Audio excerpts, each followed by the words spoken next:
They were built with pride and remembered with regret. Some caught fire, others fell apart. A few were deadly from day one. These 12 old American cars weren't just dangerous, they were a national disgrace. And yet, they hit the roads, sold by the millions. This is the part of car history Detroit wishes you'd forget.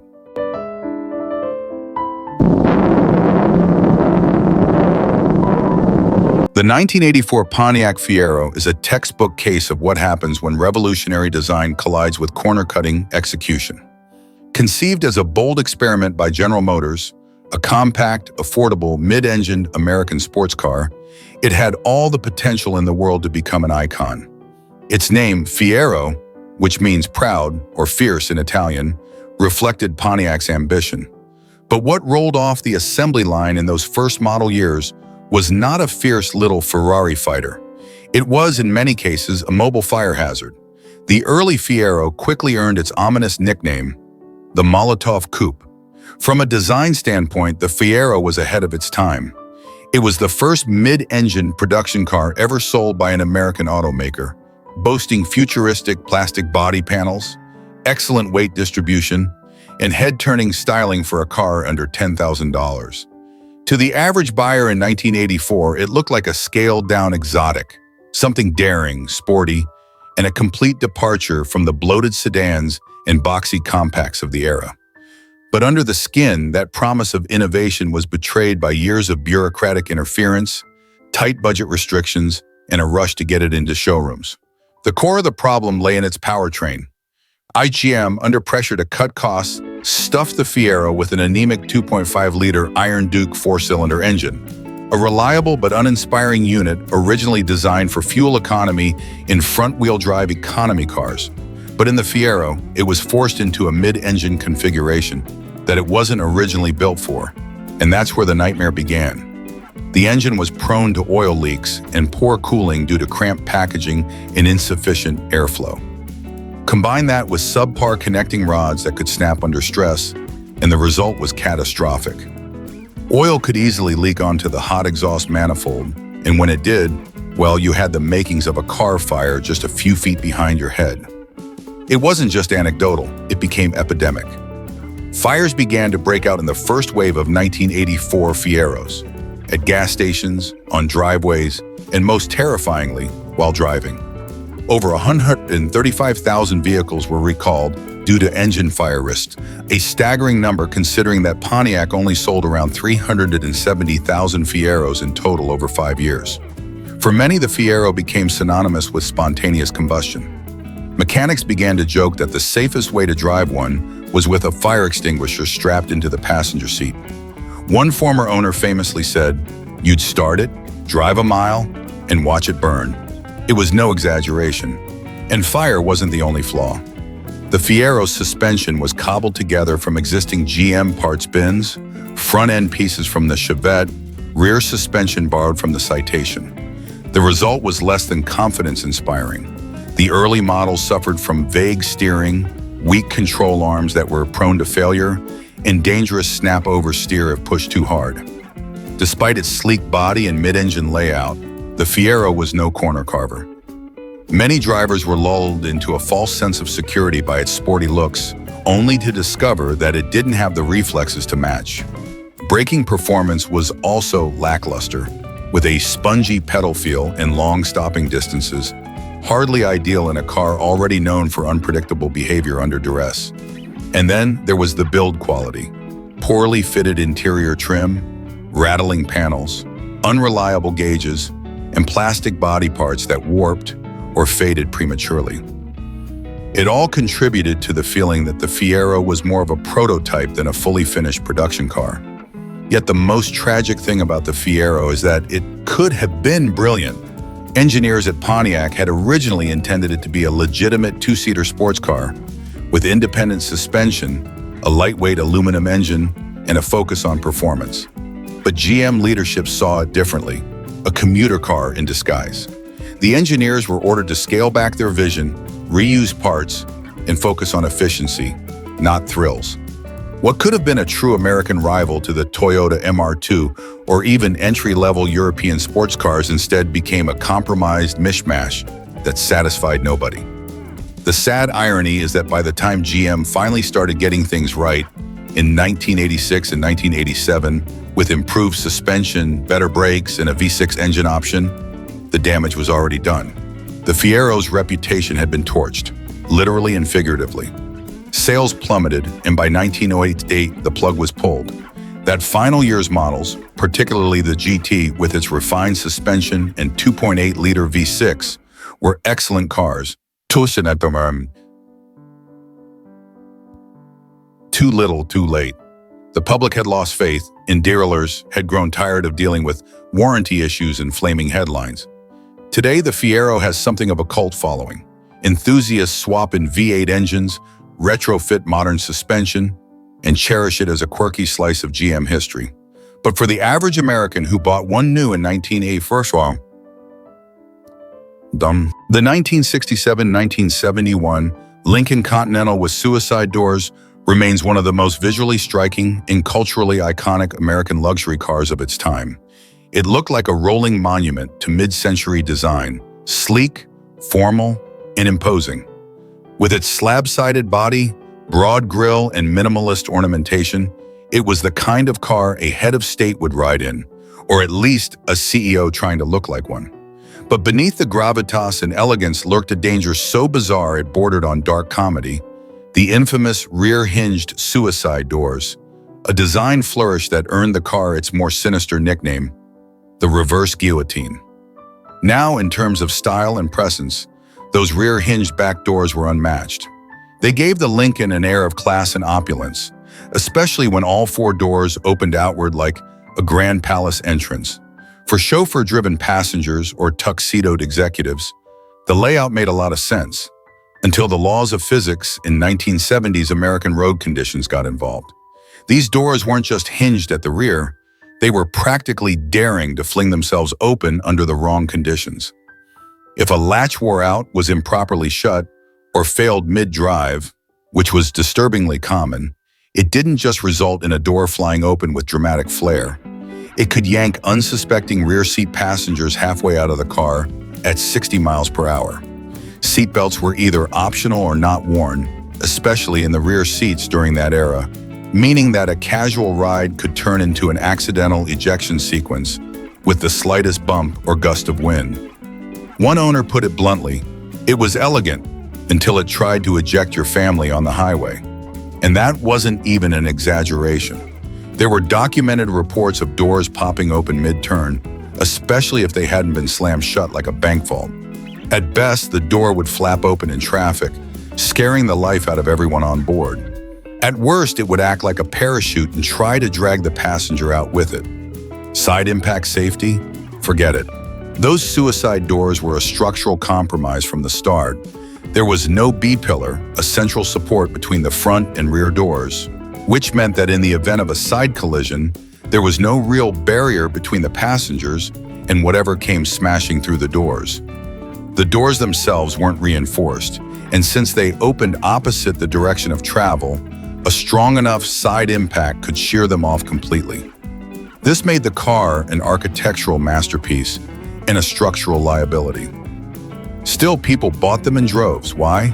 Because this was a time when safety was more of a concept than a requirement. The car was stunning, and for luxury buyers in the late 1960s, style and size mattered far more than crash protection or rollover ratings.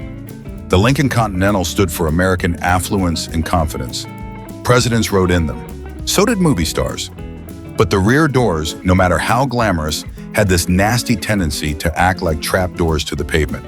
The irony is that Lincoln actually improved the safety mechanisms over time, adding stronger latches, more warning lights, and better seals. But the stigma of suicide doors, a name that didn't exactly inspire confidence, never quite went away. Even in promotional materials, Ford struggled to spin the design as anything other than easy rear access. Sidestepping the hole might throw you into traffic angle. And yet, despite its dangerous quirks, the car has become a true classic. Restored examples fetch high prices today, And those doors, yes, those same problematic doors, are now the car's most cherished feature. They're so cool that Lincoln briefly revived the design in recent years for a limited edition Continental. Of course, modern engineering means that doors are now electronically secured and reinforced with enough steel to stop a rhino. But the mystique remains. Ultimately, the 1967-1971 Lincoln Continental with suicide doors is remembered for its paradox. A car of regal grace, paired with a door design so inherently risky it borders on reckless. It was the kind of machine that whispered class but occasionally shouted chaos. A symbol of status that might, on a bad day, try to eject your spouse into a ditch.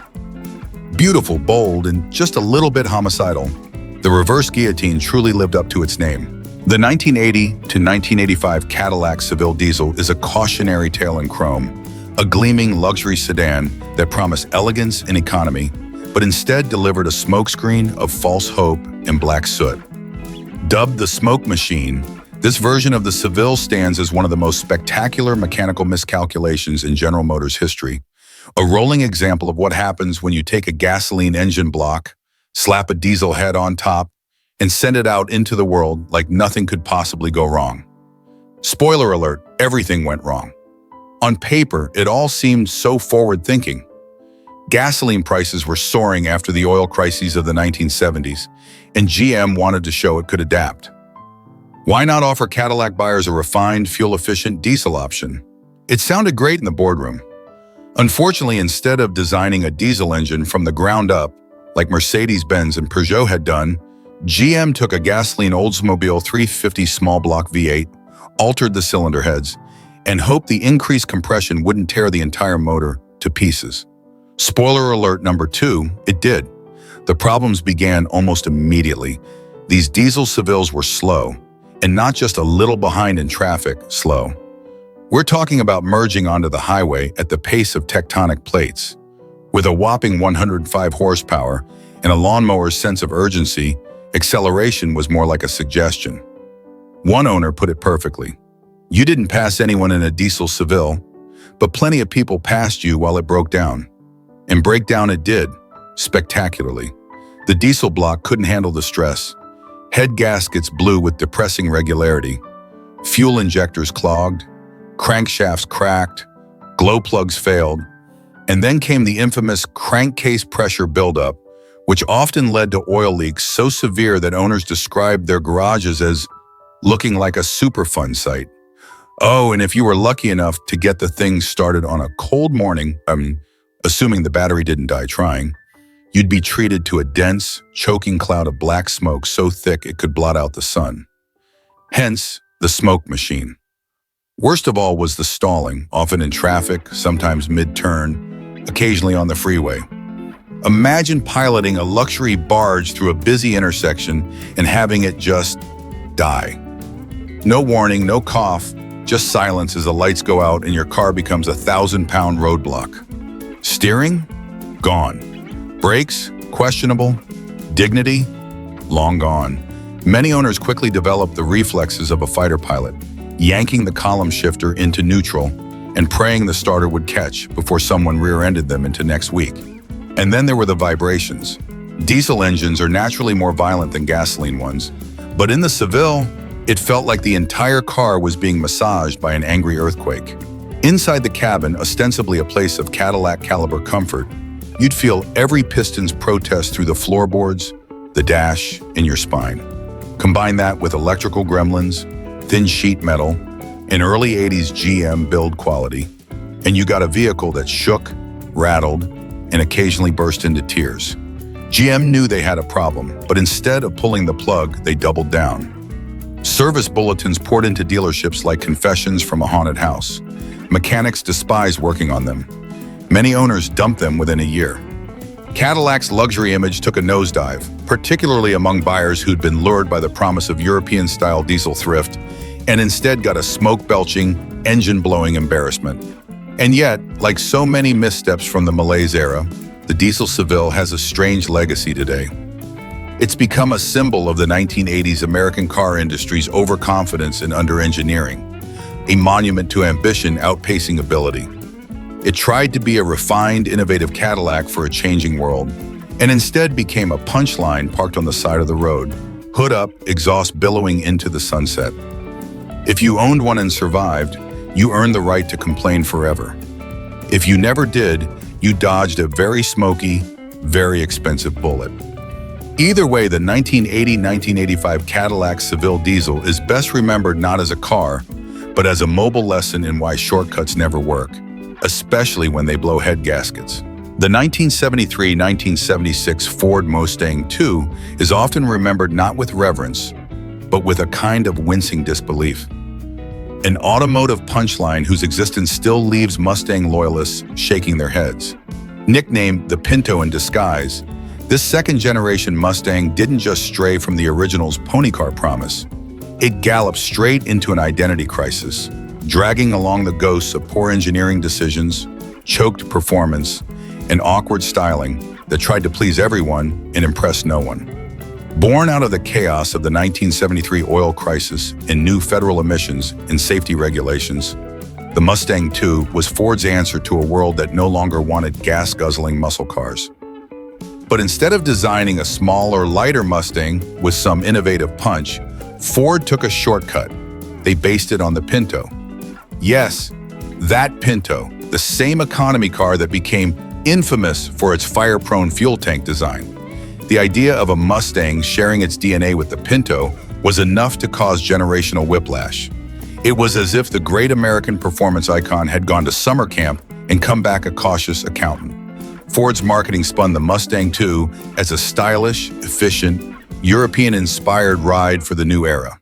And to their credit, it sold well, mostly because gas prices were soaring and buyers were desperate for smaller cars.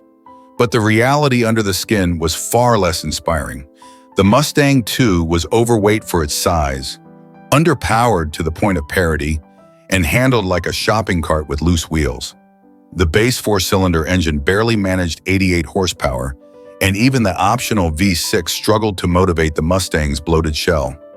A 302 V8 did eventually return in 1975, but it was strangled by emissions gear and made just 140 horsepower, a far cry from the fire-breathing 428s and Boss 302s of just a few years prior. Drivers expecting Mustang magic were treated instead to vague steering, soft suspension that wallowed on curves, and brakes that had all the bite of overcooked pasta. Safety? The II had structural compromises everywhere, thanks to its Pinto underpinning swings, which meant that in a serious crash, you'd better hope your seatbelt worked and your prayers were heard. Rear-end impacts in particular echoed the Pinto's most terrifying design flaw: a poorly protected fuel tank dangerously close to the rear bumper. Although some design improvements were made over the Pinto, the fear lingered. Owners reported all sorts of issues: warped dashboards, peeling trim, rattling body panels, and steering columns with the precision of a soggy broom handle. The car looked sporty in photos, but delivered none of the confidence or joy that the Mustang badge had once promised. As one driver bitterly put it, they shrank the Mustang and killed its soul. That quote captures the Mustang II's legacy perfectly. It was a betrayal wrapped in a vinyl Landau roof, more concerned with luxury trimmings and fake vents than the roar of the open road. And the styling, oh, the styling, in an era where cars were desperately trying to look modern while still clinging to the last shreds of chrome and glitz Americana, the Mustang II ended up looking confused. Too soft to be sporty, too small to be elegant, and too plastic to be taken seriously. The Mach 1 and Cobra II versions tried to inject excitement with racing stripes and spoilers, but they were mostly cosmetic band-aids on a fundamentally uninspiring platform.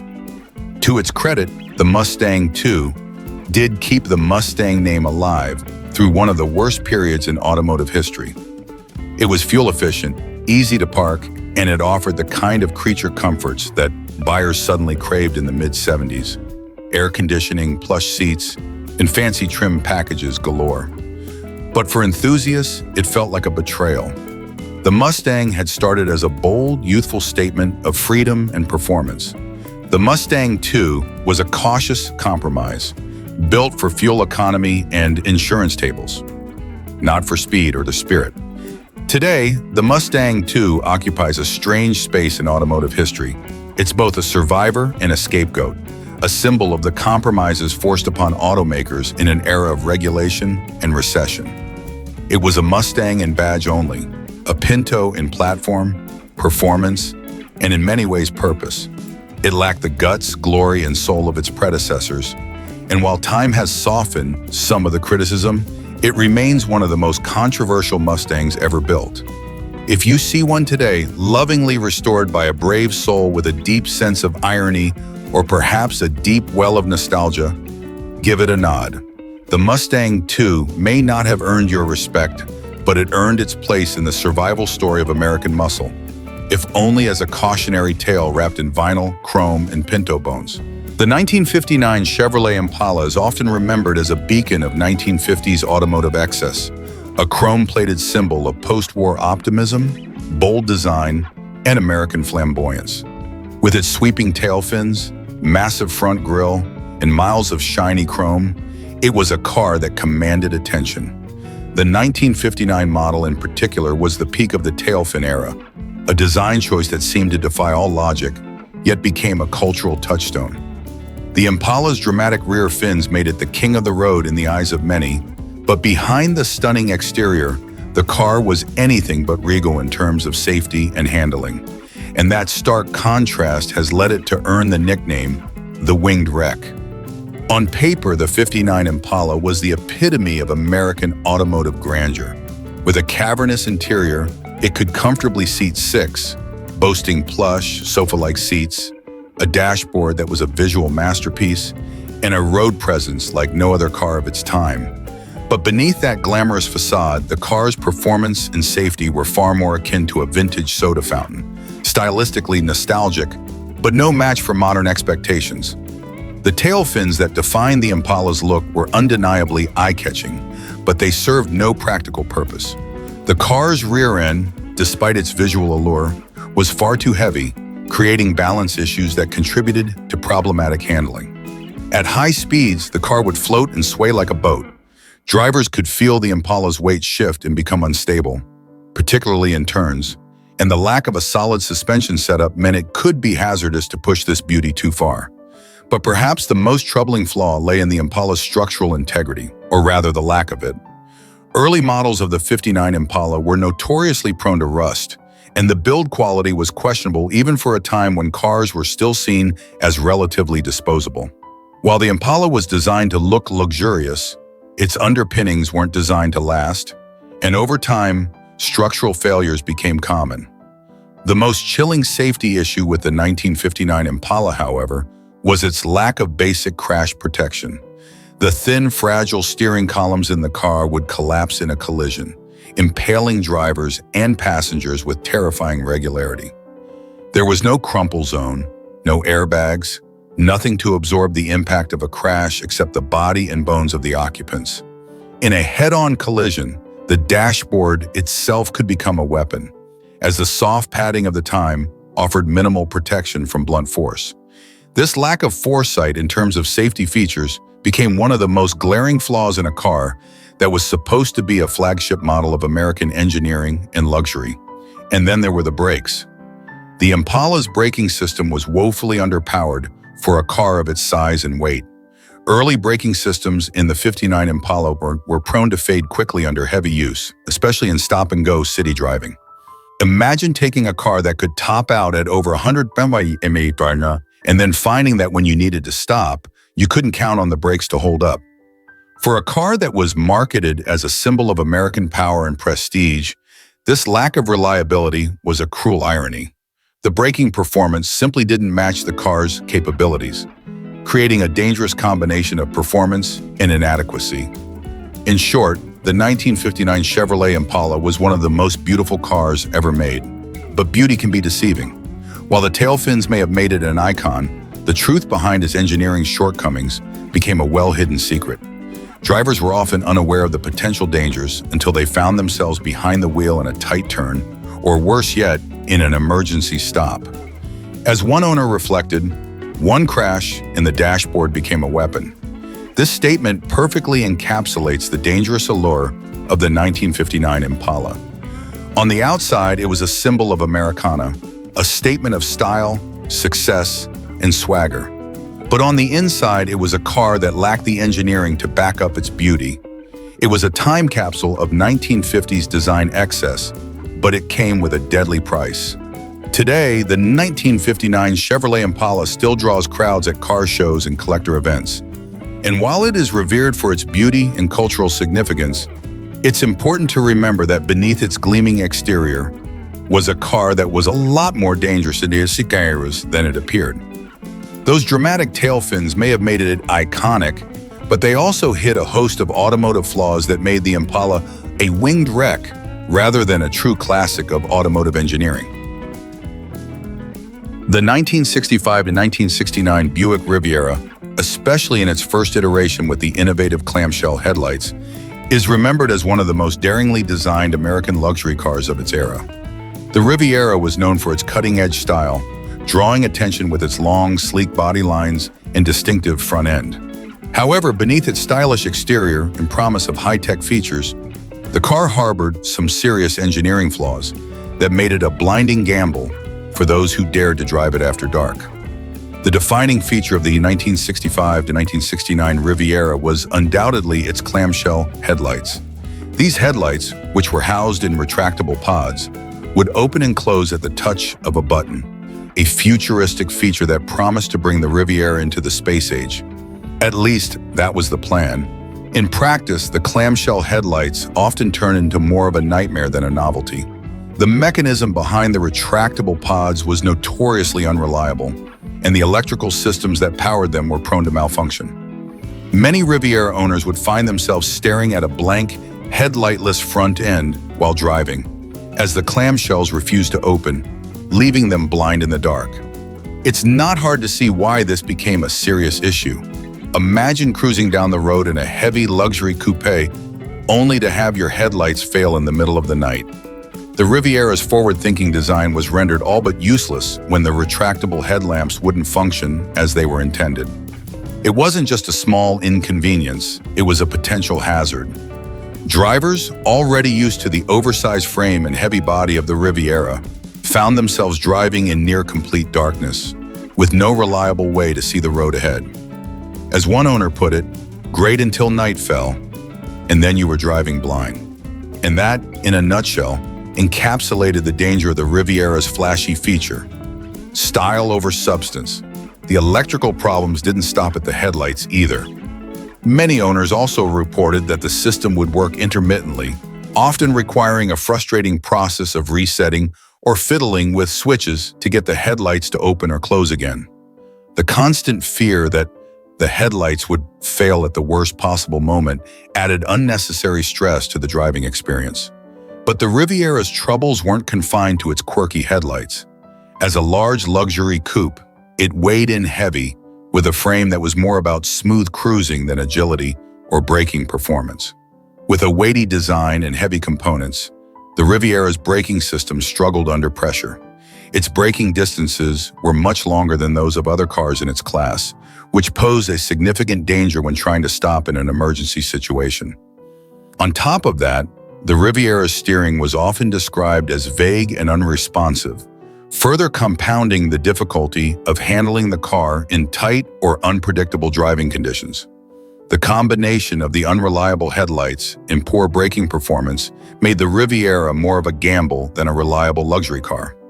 Owners would often find themselves questioning whether they were driving in a car that could handle a nighttime road trip or one that was more likely to leave them stranded in the dark, or worse, in the middle of a collision due to delayed braking.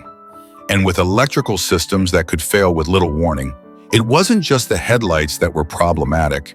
It was the entire experience of owning and driving a car that was heavy on style but light on reliability. Despite all these issues, the Riviera with clamshell headlights has a loyal following among collectors who often love the car for its sheer style, its bold attempt at futuristic design, and its place in automotive history. But for those who had to live with the car on a day-to-day basis, it wasn't all glitz and glamour. The 1965 to 1969 Buick Riviera remains a fascinating example of automotive design that was perhaps a bit too ahead of its time, relying on gimmicks that didn't quite stand up to the rigors of everyday use.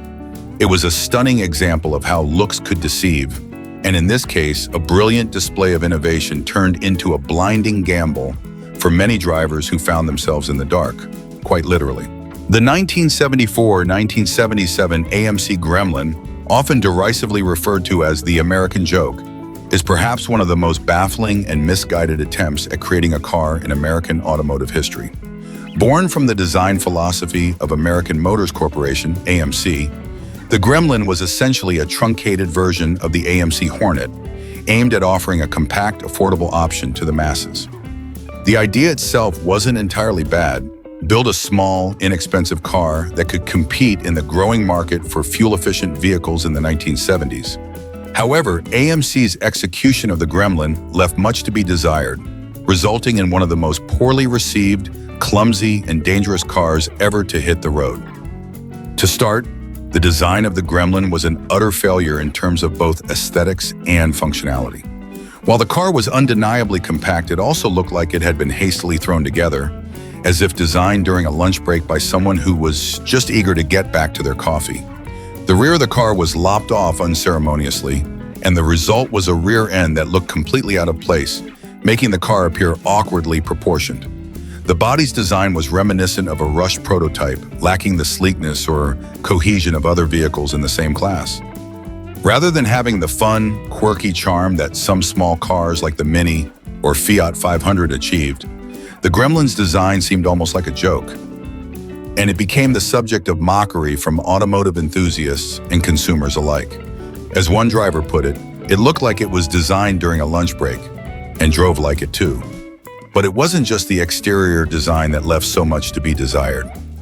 The Gremlin's mechanical shortcomings were as glaring as its appearance. Despite its small size, the car was ill-balanced, with a front-heavy chassis that made it feel unstable on the road. At high speeds, especially when cornering, the Gremlin would feel unpredictable and clumsy, forcing drivers to fight the steering wheel just to keep the car on course.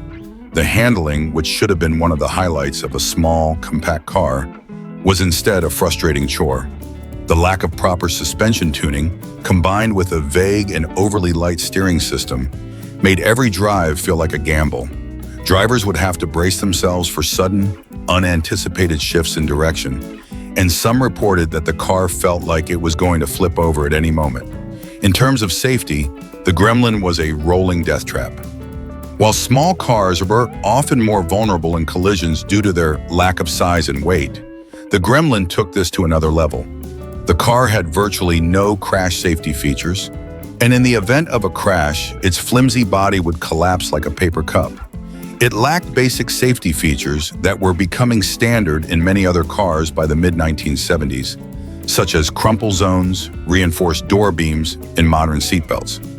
When you combine these factors with the poorly constructed body panels, which were known to rust almost immediately, it was clear that the Gremlin was a car built with little regard for the well-being of its passengers. But the most disastrous flaw of the Gremlin was arguably its mechanics. AMC rushed the car's production, and as the result, quality control was abysmally low.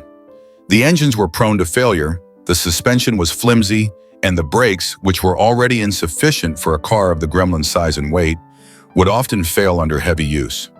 It wasn't uncommon for owners to experience engine trouble right off the bat, with some complaining that the car sputtered or stalled without warning.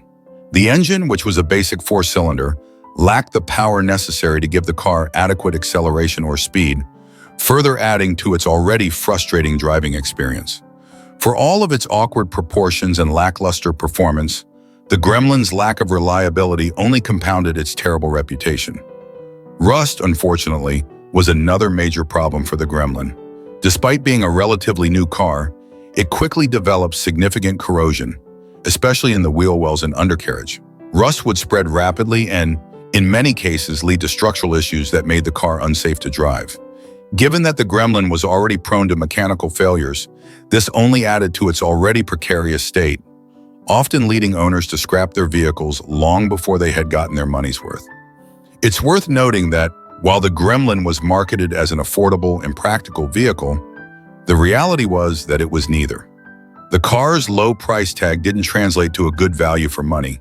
The constant need for repairs, the lack of comfort or refinement, and the inherent dangers of driving a Gremlin made it a poor choice for anyone looking for a reliable or safe car. The Gremlin became the ultimate symbol of a car that promised much but delivered very little. The 1958 Ford Edsel, often referred to as the Chrome Disaster, was meant to be the vehicle that would redefine American luxury. Ford invested heavily in the Edsel, envisioning it as a revolutionary model that would bridge the gap between the Ford and Lincoln marques, offering something truly special for the American market.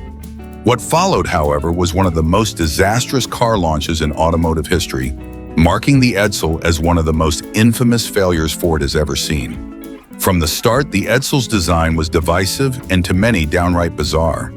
It featured a distinctive, oversized grille, dubbed the horse collar grille, meant to set it apart from the sea of other cars on the road. Unfortunately, that grille did nothing to endear the car to the public. It was widely ridiculed and became an immediate punchline. Critics compared it to a mouth, a grin, or even a wide-open face, and many thought it looked like it was ready to devour anything in its path. It didn't help that the rest of the car's styling was overly ornate, dripping with chrome accents that made it appear gaudy rather than elegant. The sheer amount of chrome felt excessive, and its angular lines clashed with the rounded, softer curves of more modern cars, making it feel outdated before it even hit the streets. But the Edsel's problems didn't stop with its looks. Ford, in its eagerness to innovate, made some questionable engineering choices that turned out to be catastrophic. One of the most notorious features of the Edsel was its push-button transmission, which was located directly in the center of the steering wheel. While it was intended to be a futuristic feature, it was neither practical nor intuitive. Drivers often found themselves struggling to find the right gear, especially in stressful driving situations, and it became infamous for its unreliability. The push-button transmission was not only difficult to use, but also prone to failure. The idea of a button-operated transmission in the steering wheel, at a time when most cars still used a standard gear shift, was way ahead of its time in all the wrong ways. It became one of the car's most enduring flaws, a symbol of a company trying to be innovative without fully understanding the needs of its customers. Then there was the hood ornament. Ford designers, in their attempt to make the Edsel stand out, created a massive ornament that protruded out of the front of the car like a spear. This wasn't just a matter of an aesthetically questionable design, it was a real safety concern. In the event of an accident, that sharp, protruding ornament could impale pedestrians or severely injure anyone unlucky enough to be near the vehicle during a collision. It was a reckless design decision that made the Edsel not only an impractical choice, but also a potentially dangerous one. Under the hood, the Edsel's performance was nothing to write home about either. While Ford had high hopes for the car's engine lineup, the reality was that the Edsel's engines were underpowered and lacked the smooth, reliable performance that luxury buyers expected. The car suffered from an assortment of mechanical issues, from transmission failures to poor engine performance and frequent breakdowns. It seemed that every time you turned the key, the Edsel was ready to disappoint. Whether it was a stalled engine, sputtering acceleration, or faulty brakes, the Edsel lived up to its nickname as a rolling disaster. The Chrome Disaster wasn't just a clever moniker, it was the truth. Ford's failure to anticipate the public's desires, paired with a rushed production schedule and a lack of proper quality control, made the Edsel one of the most infamous missteps in automotive history. The car became a symbol of bad design, poor execution, and failed ambition. As one disgruntled owner remarked, "It looked like it wanted to eat you, and then it did with a mechanical failure." The Edsel was plagued by constant issues that turned what should have been a high-end luxury vehicle into an unreliable, almost unusable product. Ford's rushed approach to the car's production and the overwhelming public backlash against its appearance meant that by the time the Edsel hit the roads, it was already a failure. Despite heavy marketing and a large advertising campaign, the public didn't respond the way Ford had hoped. Sales were abysmal, and the Edsel became a cautionary tale of over-engineering, poor market research, and a complete failure of foresight. Ironically, the Edel's most significant contribution to the automotive world may have been its legacy as a symbol of failure. The very name Edel has become synonymous with any failed project, car or otherwise, and it remains one of the most ridiculed cars in history. While some automotive historians and enthusiasts appreciate the Edel for its bold attempt to innovate, it's difficult to overlook how poorly the car performed both in terms of sales and functionality.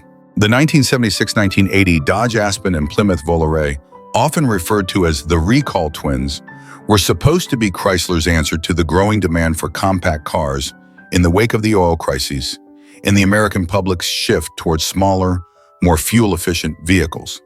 However, what Chrysler delivered was a pair of poorly conceived, hastily assembled cars that quickly became notorious for their myriad mechanical and structural failures. Rather than being the compact solution the company envisioned, the Aspen and Volare ended up as symbols of corporate panic, ineptitude, and shoddy workmanship. Both cars were essentially variations of the same design, with only subtle differences between them. They were built on Chrysler's new K platform, which was meant to be cost-effective and adaptable for multiple models. While the platform itself wasn't inherently bad, the execution left much to be desired. Chrysler's rush to get these cars into production led to many corners being cut, and the end result was a pair of vehicles that felt like they were slapped together on an assembly line. As one owner put it, it stalled, it rusted, it vibrated, and it wheezed. I was safer walking. First and foremost, the Aspen and Volare were plagued by reliability issues from the outset. Both models were prone to stalling in traffic, with many owners reporting frequent breakdowns, often just after starting the car. The engines, which were relatively underpowered and poorly engineered, had a tendency to overheat and fail. Even something as simple as turning on the air conditioning could trigger a stall, and these cars became infamous for their inability to function properly under even mild stress. The powertrains were prone to sudden, unexplainable failures that left drivers stranded at the worst possible moments. The engines would sputter, misfire, or refuse to start entirely, often leaving owners frustrated and feeling betrayed by the vehicle they had purchased. But mechanical failures were just the beginning. The Aspen and Volare had issues with their structural integrity as well. Rust appeared quickly, often within a matter of months, and these cars were notorious for their inability to withstand the harsh conditions of American roads.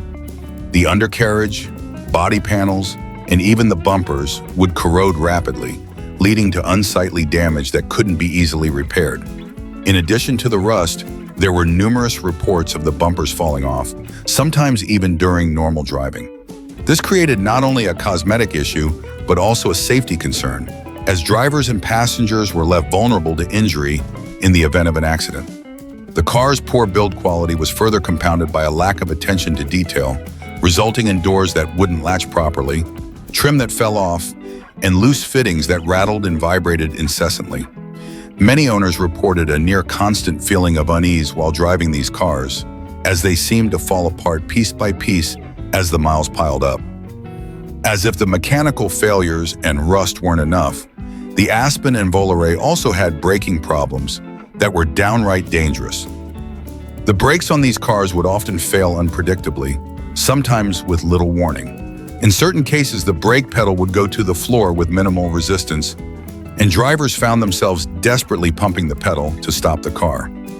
Even after repeated service attempts, the brakes remained a point of contention, and many owners were forced to rely on their skills and instincts rather than the car's braking system to avoid accidents. The lack of consistent braking performance made the Aspen and Volare an accident waiting to happen, and it's no surprise that these cars earned a reputation for being unsafe on the road. The sheer number of recalls on these vehicles further cemented their place in automotive infamy. Chrysler issued more than 30 recalls during the production run of the Aspen and Volare, ranging from issues with the fuel system, to faulty electrical components, to problems with the steering. The constant recalls and repairs were a testament to the car's abysmal quality control, and they only further tarnished Chrysler's reputation in the eyes of consumers. It seemed as though every time a driver thought they had fixed one problem, another would crop up, making the ownership experience an endless cycle of frustration.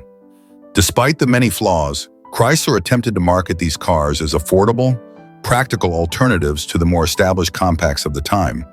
However, the reality was that the Aspen and Velour couldn't hold a candle to their competitors. The build quality was poor, the performance was lackluster, and the safety features were virtually non-existent. Even in their best form, the Aspen and Velour were difficult to live with, and most drivers found themselves regretting their purchase within months of owning one. The 1971-1977 Chevrolet Vega, also known by its infamous nickname the Aluminum Time Bomb, remains one of General Motors' most notorious failures in automotive history. Introduced to the public as GM's answer to the growing popularity of compact Japanese imports, the Vega was rushed into production with the hope of capitalizing on the market shift towards smaller, more fuel-efficient vehicles. Unfortunately, what GM delivered was a car that would disappoint its buyers on nearly every front and become synonymous with rust, engine failure, and poor craftsmanship. One of the Vega's most glaring issues was its aluminum engine, which was an ambitious attempt by GM to reduce weight and improve fuel efficiency. However, the engine's design was fundamentally flawed. The aluminum block, which was supposed to be lightweight and efficient, had serious problems with heat dissipation. The engine would overheat regularly, causing the cylinders to warp and ultimately leading to catastrophic engine failures. As one owner put it, the body rusted, the engine seized, and the resale value hit zero, all in the same month. The engine's tendency to overheat and seize up became a hallmark of the Vega's troubled existence, leaving owners stranded on the side of the road or facing expensive repairs that often couldn't save the car. Beyond the engine problems, the Vega was also plagued by its propensity to rust. General Motors made the fatal mistake of using substandard materials in the construction of the car's body, which quickly began to corrode even under normal driving conditions. Some Vegas rusted through entirely before they were even 3 years old, a level of deterioration that is almost unheard of in modern cars. The rust would typically start in the wheel wells, under the doors, and around the roof seams, but in many cases it would spread rapidly to the entire frame, undermining the structural integrity of the car. In many instances, the rust would be so severe that the car would become unsafe to drive. Buyers often found that what they thought was a simple repair would turn into a massive rebuild, or in some cases, a total loss. The performance of the Vega was another major point of disappointment. The car was underpowered and sluggish, with a 1.6-liter four-cylinder engine that struggled to produce any meaningful acceleration. Even at its best, the Vega was not a particularly fast or engaging car to drive. The lackluster performance was exacerbated by the car's poor handling, which was described by many owners as vague and unresponsive. The small size and lightweight of the Vega made it somewhat nimble in city driving, but at higher speeds or on highways, it felt unstable, prone to wandering, and generally difficult to control. While GM was desperate to compete with Japanese brands like Toyota and Honda, who had already perfected the art of small, reliable, and efficient cars, the Vega fell far short of these standards. In an attempt to reduce costs, GM compromised on both quality and safety. The car's build quality was consistently poor, with loose trim, cheap materials, and numerous reports of faulty electrical systems. Owners frequently complained of electrical failures, particularly with the Vega's unreliable ignition system, which would often cause the car to stall unexpectedly or refuse to start altogether. In terms of safety, the Vega was also lacking. The car's flimsy construction and weak frame made it vulnerable in the event of a crash. The lack of modern safety features, such as airbags or crumple zones, meant that occupants were poorly protected in an accident. While the car was advertised as a low-cost alternative to other compact vehicles, the cost of ownership was far higher due to the frequent breakdowns and constant maintenance required to keep the car running. Despite its early promises, the Vega quickly became a symbol of failure for GM. It sold well initially due to its low price and the novelty of its design, but as the car's problems became more apparent, sales plummeted. In fact, the Vega was so notoriously unreliable that it became a punchline in automotive circles, with jokes and stories about the car's rust and engine failures circulating for years after its demise. GM would eventually discontinue the Vega after just 7 years of production, marking the end of a failed chapter in the company's history. The legacy of the Chevrolet Vega remains one of shame for GM, a cautionary tale of how rushing a product to market without proper testing and quality control can lead to disastrous results. The car's combination of an underperforming engine, poor build quality, rust issues, and safety concerns left a sour taste in the mouths of its owners. While the Vega may have been affordable, it was also a financial burden for those who bought it, as the constant repairs and eventual engine failures made it a car that was difficult to live with. The 1971-1980 Ford Pinto, with its infamous nickname, the Exploding Coffin, is one of the most tragic and controversial vehicles in automotive history. This compact car, designed to be affordable and fuel-efficient, became synonymous with corporate negligence, safety failures, and the tragic consequences of putting profits over human lives. The Pinto's primary flaw, one that would eventually define its legacy, was its fuel tank placement. In an effort to save on design and production costs, Ford placed the Pinto's gas tank just behind the rear axle. This positioning made the fuel tank extremely vulnerable to rupture in the event of a rear-end collision, an oversight that would have catastrophic consequences. A simple tap from behind in a collision could cause the gas tank to rupture, leading to deadly fires that could engulf the car in seconds. In the years following its release, reports of fiery explosions became all too common, and the Pinto was branded as a vehicle with a fatal design flaw. What makes the Pinto story even more horrifying is the revelation that Ford was aware of this danger long before the public did. Internal company memos uncovered later showed that Ford executives knew about the risk associated with the Pinto's fuel tank design, but chose not to act on it. In a calculated move, Ford actually weighed the cost of fixing the issue versus the potential cost of lawsuits from accidents. The infamous cost-benefit analysis conducted by Ford suggested that paying off the families of victims who died in accidents would be cheaper than recalling the cars and redesigning the tank. This cold, heartless calculation led to a series of tragic accidents in which dozens of people lost their lives, all because a company decided that profits were more important than safety. The Pinto's deadly reputation became public in the 1970s and 1980s, with media reports detailing the horrifying nature of the accidents. Many of the car's victims were involved in rear-end crashes, where the Pinto's fuel tank would rupture and ignite, instantly engulfing the vehicle in flames. While the Ford Pinto wasn't the only car to have fuel tank issues, the sheer number of accidents and the company's failure to address the problem set it apart as a textbook example of negligence. Ford's decision to put cost-saving ahead of safety was not only reckless, but also in direct violation of its responsibility to protect its customers. The situation worsened when it became clear that the company's engineers had proposed a solution to the fuel tank problem, simply relocating the tank to a safer position in the car, but Ford executives chose not to implement it. Instead, the company continued to manufacture and sell the Pinto with the deadly flaw intact, all while hiding the issue from the public. For years, the Pinto was sold without a proper recall or redesign. Even as more and more incidents of deadly explosions came to light, Ford continued to downplay the issue and avoid any significant changes. Only after public outcry and legal action did Ford finally announce a recall in 1978. But by then, dozens of people had already lost their lives due to the company's inaction. The Pinto's legacy was cemented as a symbol of corporate indifference to consumer safety and has been cited in law schools as a textbook case of what happens when a company chooses profits over people. In addition to its flawed design, the Pinto was also not known for its performance or overall quality. While it was marketed as a cheap, efficient vehicle for the everyday consumer, it lacked any kind of notable engineering excellence. The car was underpowered with sluggish acceleration and clumsy handling, and its build quality was poor.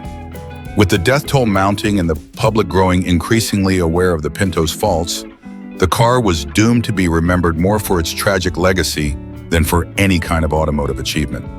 The Pinto's reputation as the exploding coffin was cemented not just because of its deadly design flaw, but because of the company's cold, calculating decision to prioritize cost over human life.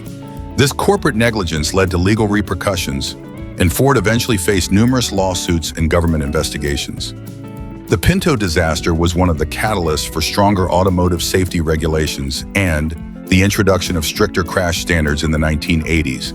While the Ford Pinto is long gone from the roads, its legacy endures. It is frequently referenced in discussions about corporate ethics, product safety, and the consequences of ignoring consumer protection. In many ways, it serves as a cautionary tale about the dangers of cutting corners and the importance of holding companies accountable for their actions, or in the Pinto's case, their lack of action. As one owner quoted, "You rear-ended a Pinto and it could become a fireball." This haunting truth speaks to the dark side of automotive history.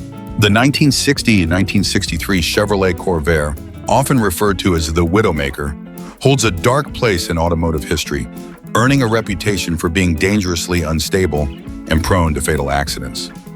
Its legacy was largely shaped by Ralph Nader's book, Unsafe at Any Speed, which exposed the car's myriad safety flaws and led to an avalanche of lawsuits and public outrage. At first glance, the Corvair may have seemed like an interesting and innovative idea. Chevrolet's attempt to break into the compact car market with a rear-engine layout was a bold departure from traditional American car design. Unfortunately, the execution was far from ideal. The rear-mounted engine, while giving the car a distinctive look and a certain level of driving excitement, introduced a set of handling problems that turned deadly at high speeds. The car's swing axle rear suspension, combined with the rear engine placement, made it prone to oversteering and a lack of stability in corners. At the time, many people didn't understand just how dangerous this combination could be. The Corvair's design flaws became particularly apparent during sharp turns, where the lack of a front anti-roll bar meant the car's rear suspension would behave unpredictably. The car could easily lose traction, causing it to suddenly swerve or even flip. The tires, which were not properly designed to cope with the stresses of hard cornering, would often tuck under the car, sending it into a spin. This unpredictability made it incredibly difficult for drivers to maintain control, and many ended up crashing when they misjudged a turn or encountered a patch of rough road. The resulting oversteering would send the car into a tailspin, often ending in a crash with a telephone pole, tree, or another obstacle.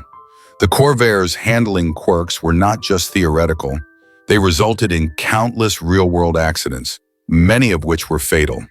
The car's deadly nature became a point of national conversation when Ralph Nader, a young lawyer and consumer advocate, published Unsafe at Any Speed in 1965. In his book, Nader lambasted the Corvair for its design flaws, labeling it as a widowmaker due to its tendency to roll over or spin out of control.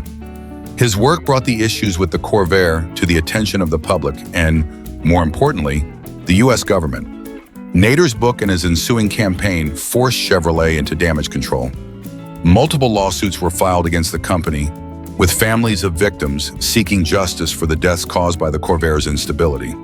These lawsuits revealed just how dangerous the car was, and Chevrolet was forced to respond. However, the damage to the Corvair's reputation was already done, and the car became emblematic of the era's disregard for consumer safety in favor of cutting costs and pushing out products quickly. Despite the mounting pressure, Chevrolet initially resisted making significant changes to the Corvair. It wasn't until the growing public backlash and legal consequences became too much to ignore that Chevrolet began redesigning the car. In 1960, after 5 years of lawsuits and public scorn, the company unveiled a reworked version of the Corvair that addressed many of the suspension issues, but by then the damage had already been done. The car had earned its infamous nickname, and public trust in the model had shattered. Chevrolet continued to produce the Corvair until 1969, but it was no longer the revolutionary car it once promised to be. It had become a symbol of failure, of corporate negligence, and of lives lost due to design flaws. Many owners of the early Corvairs recall the tense feeling of driving the car, knowing that one wrong move in a curve could send them into a deadly spin. As one driver put it, one wrong move on a curve and the Corvair would pirouette into a telephone pole. These experiences were unfortunately common, as the Corvair lacked the stability and safety measures that we take for granted in modern vehicles. The car's reputation as a widowmaker lingered long after its production ended, serving as a reminder of an era when consumer safety was far too often sacrificed for the sake of cost-cutting and design gimmicks. Today, the Chevrolet Corvair is remembered as one of the most dangerous cars in American history. It remains a tragic example of how innovation can go wrong when safety is overlooked. While the later models of the Corvair were improved, the early versions are forever linked to the phrase "unsafe at any speed," a phrase that continues to resonate in the modern world of automotive design.